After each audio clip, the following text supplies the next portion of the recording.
We all love a legendary comeback, and Degree Original Cool Rush is back and better than ever. Cool Rush isn't just a scent, it's a movement, a fan favorite that delivers bold, fresh vibes and all-day sweat protection. Whether you have a man that spends hours in the gym, heads into the office early, or is just trying to stay fresh on a long day, Cool Rush has their back. Head to your local Walmart or Target and grab Degree Cool Rush, the fan favorite scent from the world's #1 antiperspirant brand. Welcome back, folks, to a new True Payroll Crime Story. What's up, Walt? What's up, man? How you doing? I'm good, man. I'm doing good. I'm feeling good. That's good. Loving these two stories, two good ones. You got some fresh ones for us, so I'm eager to dig in, man. There's tons of stories out there, man. And when we started doing these shows, we used to have quotes for our episodes. Yeah, I remember that. Yeah. I'll hit them from the personal standpoint. Okay. Continue to hold on, man. Just to continue to hold on. If you have a project going on, if you're in the middle of a transition, no matter what you got going on, if you're doing something and you're not seeing and you're inching along, you're not seeing like a big explosive progress, keep holding on, because I guarantee you that it's coming. And just keep doing the work, keep putting in the time, keep believing in yourself, and it's going to manifest. Yeah, that's a good one. I like that. It made me think of greatness scales incrementally. There you go. Yeah, man. Good stuff, man. All right. So take us into this payroll crime, man. What are folks up to? So we have a 2-for you tonight, 2 and 1. BOGO. Yep, BOGO. So the first one, it is for improper payment of OT. Improper. Okay. I Improper, already know what the not article's about, so I'm like, improper. Not improper. It's being nice. Yeah. So they didn't pay the OT to people. They basically robbed their employees Maliciously. Yes. The type of business is the healthcare. It's in the healthcare industry. The perpetrator, it is the owners of Kind Hearts. So that's funny, right? Kind Hearts. Like, yeah, immediately I'm like, Kind Hearts. Yeah, okay. Kind Hearts Home Health Care. Let's see. Took place in Chesapeake, Virginia. The scheme length, as far as the investigators find out, that they went back as far as 2014 and found some instances where OT wasn't paid properly, all the way up to 2020. The sentencing, nobody was really sentenced to jail or anything like that, but they were ordered to pay back pay on the OT. The total money they owed their employees for damages and including wages was $1.5 million.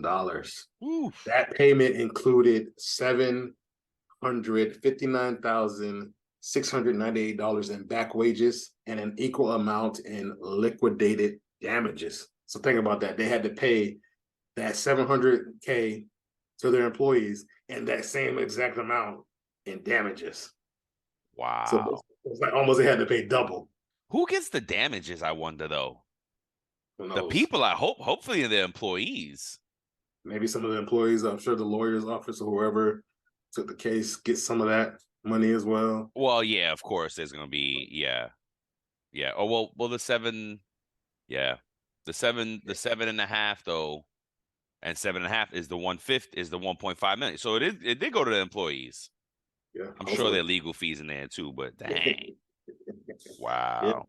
Yeah. So because they didn't do right at the beginning, at the end of the day, they had to pay double the amount of what they would have originally paid to these employees because they tried to do the wrong thing.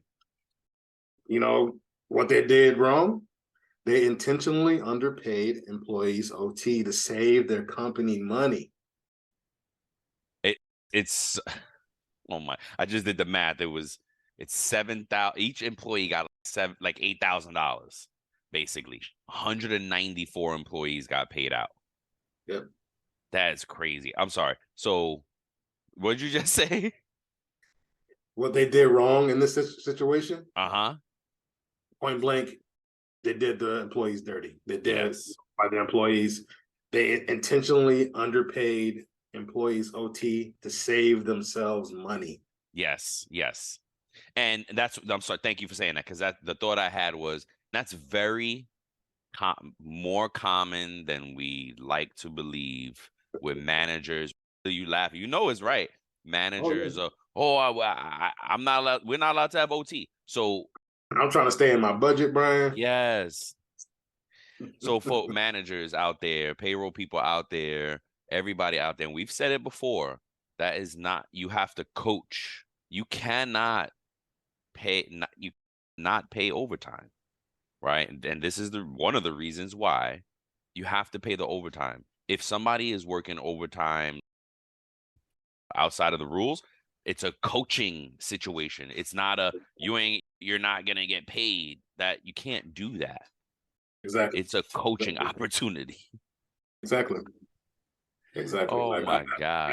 I've seen it where a company had a policy in place that OT needed to be approved by a manager before you worked it, right? So whether you had to send an email or whether it was a form that you needed signed by that manager, and there needed to be an approval in place before that was allowed to be paid out, right? Mm-hmm. And so I've seen it where the employee didn't get the approval, and like you said, to your point, they received the coaching. They received the coaching, and they say, "Hey, this is a verbal warning. Next time it's going to be a written document." And that person continued to have those mistakes, and they were doing it on purpose. Eventually, they were in a state where it's at will. So they were like, "Hey, we put you up 3 times for this. You're not listening. Hey, we're done." At will or not, that is a documented situation. You know what I mean? So you're gone. That is a performance issue. So as far as how this could have been prevented, at the end of the day, it was short and sweet. Pay the employees what they're due. Pay them properly. Yes, pay your folks properly, and I think this is where did we just talk about how the owners, the temptation for owners, for business owners. Was it in the season 5 review? Because we were doing the true crime. I think that's what it was. I think it was in the no, who knows? One of those. In any, we'll repeat it because we don't know where it is now. It's out there. One of the things that we've gleaned from the true payroll crimes is 2-prong, right? You have to protect internally. If you have employees that are going to do something internally, which is the next story we're about to talk about, and then you have to protect externally from cyber threats and all that. But the takeaway from these true crimes for the business owners, there's a high temptation for this type of behavior because you think you're going to get away with it and save millions of dollars. It's the temptation to cut corners in some way, right? Oh, I won't pay my employees this money, or I won't report all these wages like we've seen in some of the other payroll crime stories that we've done. Or I won't report taxes. I won't do this. I won't report all this for my unemployment insurance. I won't do this. I won't, like, all these different things. They're trying to cut corners to save themselves money at the end of the day. And it's just like, hey, there's different things that you can do to try to save your business money, and look at your budgeting, look at your spending. But see, I understand. I get why they do it, right? Because payroll is such a big expense on their books. Yeah. 45 to 55% of your revenue. It just is what it is. And unless you have a different business model. The BARF. Breaking news, acquisitions, research, funding. It's the week that was. It's a wonderful way to catch up on the week that was the week prior. Kind of a John Oliver-esque type of show. Ryan and I pitch each other's stories. We laugh. It's fun. You can watch it on YouTube, but you can also subscribe to the podcast. Give it a listen. Give it a look. Thanks. You know what I think, and I think it's worth pointing out here, this article highlights that low wages and pay violations are common in the healthcare industry. In fiscal year 2022, the DOL Wage and Hour Division recovered $14.9 million in back wages for over 22,000 workers in the industry. That was just last year. That is crazy. To my Wow. point, it's a common thing. Yeah, and A lot of money. if you're listening to this and you're a payroll person who does payroll for someone in the healthcare, or you have a loved one that's in the healthcare industry, you might want to like let Yeah. them know about this Yep. episode so they can make sure that they're getting all of what's due to them. Yep. How, And that, how many times have we mentioned it? People, I know I get paid in my account. I don't know how I get paid. You know what I'm saying? right. I don't know how my pay is working for me. I don't know if they're paying me all my earnings or wages. Yeah, man, that's a great note. And that was just last year. I wonder what the average is like per year. Yeah. And that's just one It's a lot. industry. It, It's just that's just healthcare. one industry. Exactly. Just one industry. I think I was thinking if you're in a payroll person in the healthcare industry, this is something you could look out for, like making sure folks aren't being taken advantage of. This is such a common issue in healthcare. And if you're in it, it's something to look at. I would start quietly, like just do some audits. And these are things that you got to bring up to folks that you trust and escalate through. What's up? That's a great point, Yeah. because at the end of the day, we as the payroll professionals have to do what we know is legal. And so if you're in a situation, no matter what the industry is, as a payroll professional, and based on the laws in the state that you're processing for or whatever, that someone is entitled to a certain amount of pay. Let's just say in this case, it's OT, looking at their time cards that they worked over this certain amount of hours. But the owner is telling you, or the person who submitted you the time card is telling you, don't pay them the OT. Or don't pay it on this check, move it to the next check. Yep. Do the right thing as the payroll professional in this case. Yeah. Yeah. That's a tough one, right? That's a tough one in that situation. But yeah, we have, again, what do we say? We're not the fiduciary responsibility, but we have fiduciary responsibility. And that applies to because that ultimately, you may think, oh, but you're looking out for the OT for the person. No, we're ultimately protecting the company, because the backlash on that and the penalties and things. And that opens up for other audits, because like in that article said, the judges, what do they say? The DOL emphasized that kind hearts engage in intentional wage theft practices, and the judge has prohibited any future violations of the FLSA. How he did that, who knows? But they probably they flagged them somehow. Yeah, so that's letting them know if they mess up again, if this comes up again, they're probably getting shut down. Mm-hmm. Yep. And again, to Walt's point with payroll folks and documentation, that's payroll pillar number 2. Documentation, legal compliance, and audit trail. It's part of our responsibilities. You know what I mean? And again, if you feel like things are happening, you can always do quiet audits. You don't have to raise don't be the one that, oh my gosh, we have a problem. No, prove first that you have a problem without doubt, and then go to someone that you trust internally and then say, hey, can you look at this too? And then that's how you escalate things. You don't want to be, what is it? The boy who cried wolf. You don't want to be that right? Because then the next time you say we have a problem, nobody's going to believe you. And maybe you do have a problem that time.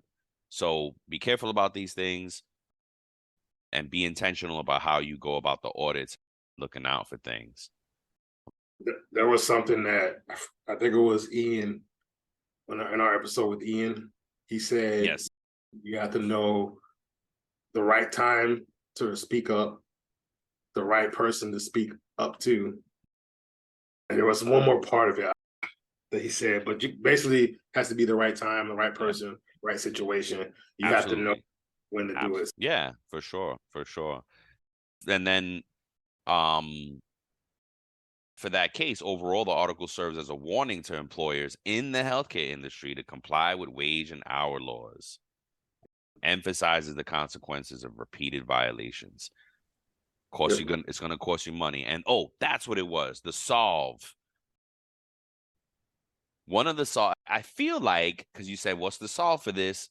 Basically, don't be malicious, pay your overtime, but also could it be some onus on the employees to look at their pay stubs, right? Absolutely. As we start that as we start up that conversation again about pay stubs, you got, I wonder again, how did this red flag? Was it an employee that blew the whistle?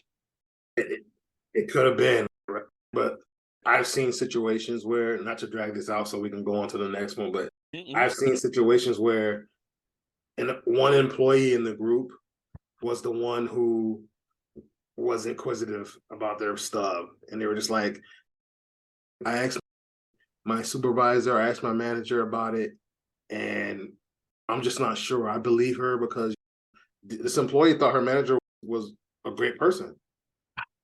And so, so she was like, I believe what she's saying. I just want to make sure. And she called me in payroll. And she was like, I just want to make sure. I believe that she's right. You told me this story before, yeah. But I just want to make sure. And it opened up a can of worms. And this lady had been doing that for years. OT, man. You know what I'm saying? So I agree with you. If you have a question about your pay as an employee, it's better to ask and be told that nothing's wrong than to let it go and just be letting your funds go down the drain and let the employer. Yep. I think that's an episode right there. The look at your check. How many? Anywho, I'll keep that in mind. But yeah, all right, cool. Again, folks, if you're a manager out there, you have to pay overtime. Bring us to this next one. What else? What's this next one? This one is all right.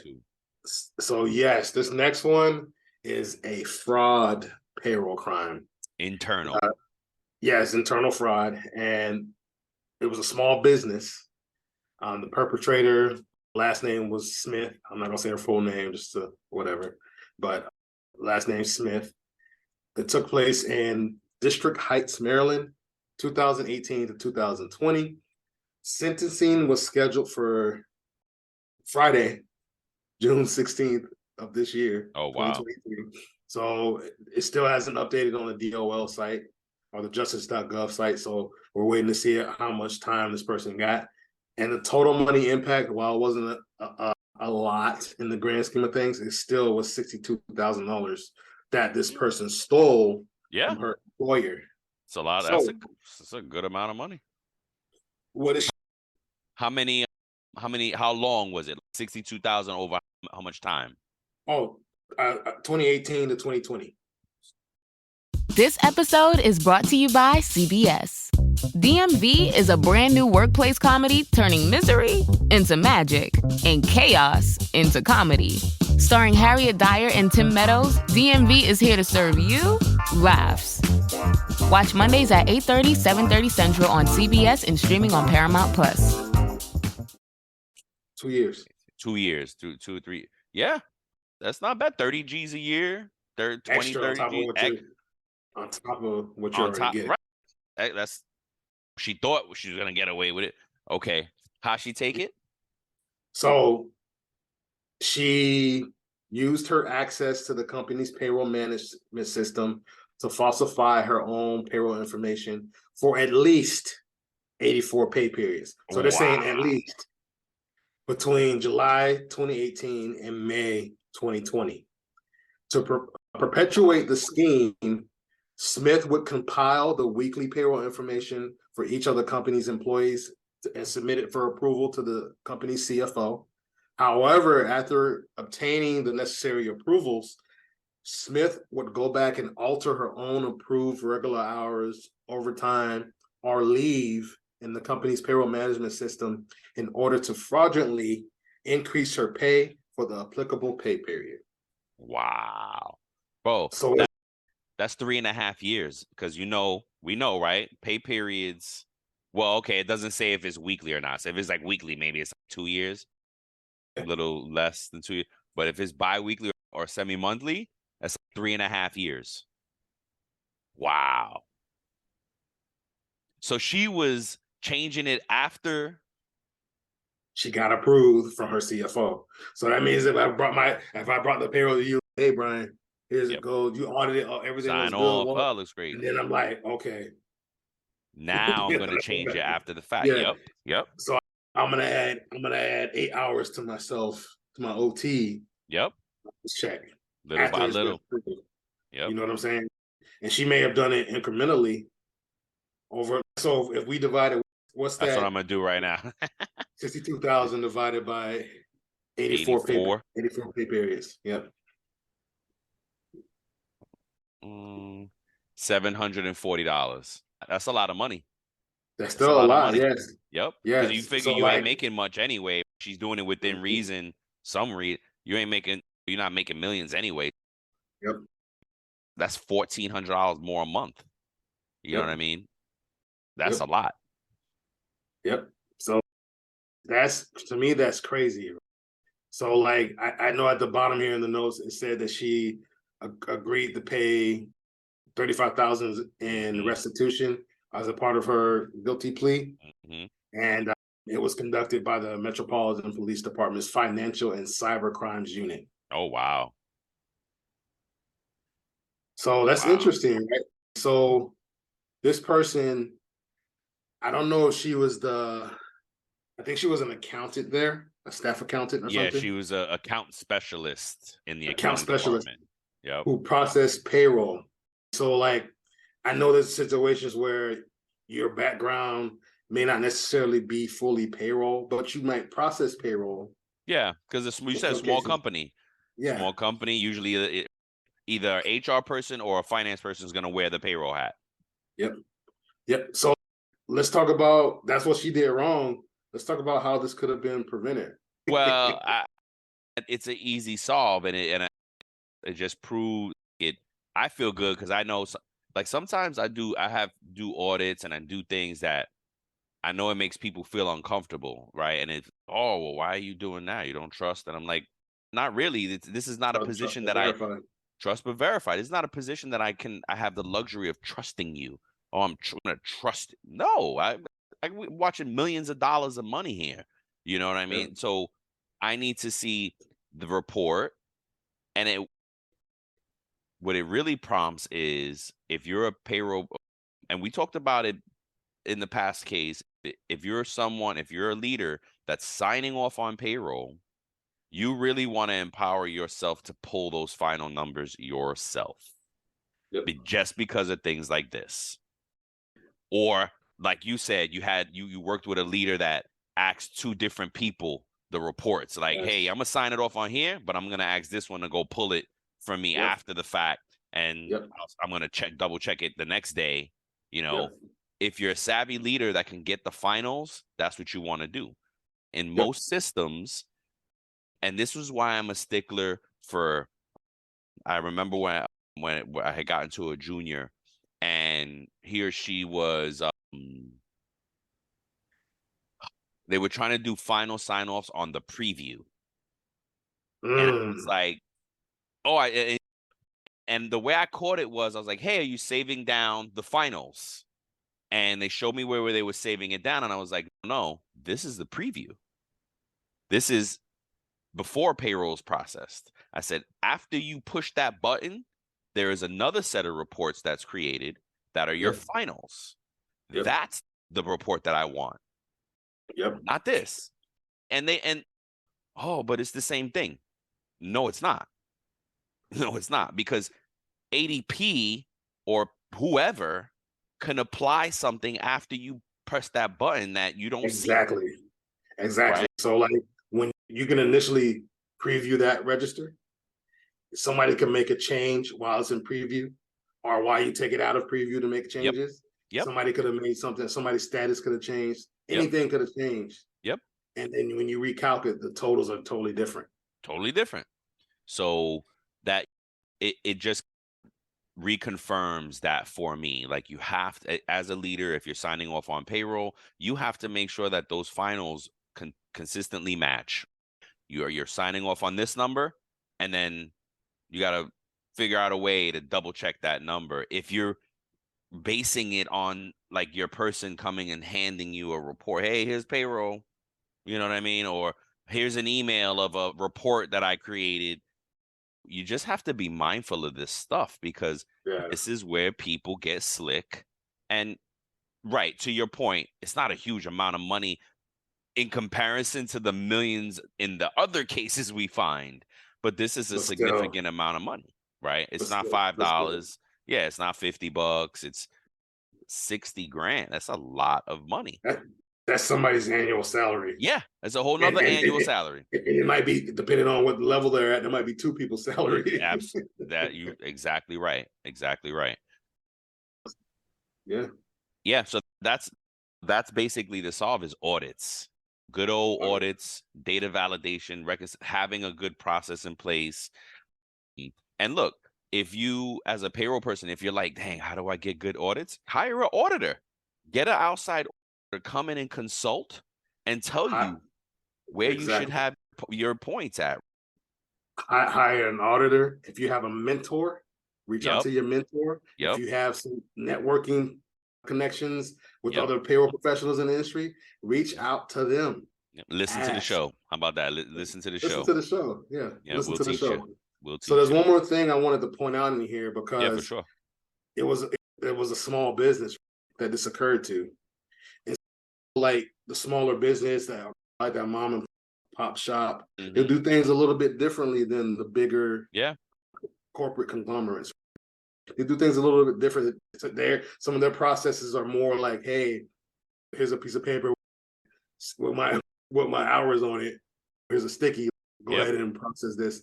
It's a little bit different. They're not as, they may not be as much of sticklers as a corporate setting. So I wanted to point that out in here because they may trust the person that works for them a little bit more when you're in that small mom, especially if that person's been there a while, especially if they on surface are being a good employee. They may trust and say, oh yeah, this person's been here for years. I trust them. Right? Not with money matters, man. Like when it comes to the money that's coming in and out of your business, you cannot trust. You have to verify, period. You have to validate and verify, double check, and have somebody check the double check. You know what I mean? Yeah. Most wealthy people have an accountant and another accountant to check that account. Yeah. That's why a lot of these corporations, to your point, they'll bring in the third-party auditors at the end of the year, towards the end of the fiscal year, and they'll come and audit the accountants that audit the payroll. You know what I'm saying? Yes. Like they'll come and audit the accountants of the company to make sure that they're doing it right. And depending on the size of your company and what you guys go through, audits are sometimes mandatory. If you got a big enough bank loan, the bank will mandate audits to make sure you're running the business properly so they can get their money back. You know, you're not just blowing it like some of these other owners that are blowing the money. Oh. Visionary voices, bold breakthroughs. This is Shally's Alley, where top recruiting minds spill their best-kept secrets live every Friday at 1 p.m. Eastern. Raw, unfiltered conversations on sourcing, hiring, and the future of talent, where we ask the tough questions no one else will. Tune in and level up. Yeah, absolutely. You're right. I like that small business call out, the mom and pop call out, because you just can't do that. It is an uncomfortable thing, but you have to. It's a money matters. You know what I mean? It's not like hey, I'm serving extra fries when I serve up the meal. No, this is money matters. When it comes to money matters, no. Money Matters might be a show title. Small business people. That's a good one. Yeah, I like that. Yep. Yeah. But no, sure. but you're right. And if you're a small business owner, go listen to the season that we had on business owners and stuff like that. But listen to what that nugget Brian just dropped for you. Trust, but verify. Even if you're a small business, it's best to have good checks and balances in place to keep your employees honest and to make sure that your business stays in compliance. Yep, absolutely. And it's worth saying the article highlights the instance of employees abusing their access to companies' payroll systems to commit fraud. You know what I mean? It underscores the importance of internal controls, monitoring mechanisms to prevent such fraudulent activities, and the consequences individuals may face when engaging in payroll fraud schemes. And we've seen it. Folks are facing jail time, like 60 years. Like, it's not worth it. It's not worth it. So it looks like she got off with just paying restitution. It looks like maybe because it's not convicted yet, right? It's not done yet. She just got sentenced. Well, it was scheduled for last Friday. So the 16th of June. So it was just scheduled. We'll see what she just got. A lot of these stories are just appearing now. Yeah. Bro. A lot of these are just coming out now because people are still making these poor choices out here. People are still deciding to do the wrong thing. I want to get into the mental state of what these people are thinking, because I'm sure it comes down to a decision, right? You come to that fork in the road. I'm going to do it or I'm not going to do it. Because I'm sure there's been times when people have had the thought to do it and they just said, I'm not going to do it. I'm going to stick to my morals, my values. I'm going to stick to doing the right thing as a payroll professional. Do the right thing, yeah. What the hell am I thinking? Let me do the right thing. I'm not going to steal this money. Versus the person like, oh, I need this money and I'm going to do it or whatever. I want to know what is the determining factor. What are the drivers? That makes a person decide to do it or not. Because how many, you and I have struggled through life. Yep. I've never thought about it. Finances have been, finances have been tight for us. And we never thought, let me steal some money from my job. Yeah. Yep. But again, I think it's a testament to what we say all the time. Payroll folks are a special breed, and it requires radical transparency, radical honesty, integrity. Yeah. Yep. Good one, man. That's a real good one. That one hits home because it's, some of this stuff is like, oh, it's way out there. Oh, that's not like me, Brian. I don't own a payroll thing, Brian. I mean, nope. This is your colleague that sat right next to you and was doing something. This is regular people all the time. Nobody's immune to it. And we just, look, as payroll folks, we have to do better, right? We have a standard to meet. So I hope these stories help you out, folks, and keep you focused. If you find yourself in temptation, you need to get out this business. We don't need you in this business. Sorry. Find a new job. Yeah, for real. Find a new job. Beat it. Get off the bus. Get off the bus. You gonna kick him off the bus? Get off the bus. Yep. Like Jim Collins, we need the right people on the bus. Yeah, so we do need the right people, but if you're struggling and you haven't done it yet, reach out to somebody, man. Get another job. Uber. Drive Uber, do Instacart, do other things, get more. Don't steal. They might do something shady with that. If it's in them, it's in them. No matter what. So, again, get out of payroll. You can do the shady stuff in other places. Get out of payroll. Don't need you. We're the voice of payroll, bro. That's it. Yes, sir. It's a wrap. It's a wrap. It was a good one, though. I like that one a lot, man. Thanks for procuring these and putting it all together. That's it, folks. I hope you learn some stuff from this. We enjoy reading through it and giving it to y'all. Till the next time. Till next time, folks. Peace. I get it. The podcast just isn't enough. That's all right. Head over to your favorite social app, search up Work Defined, WRK Defined, and connect with us.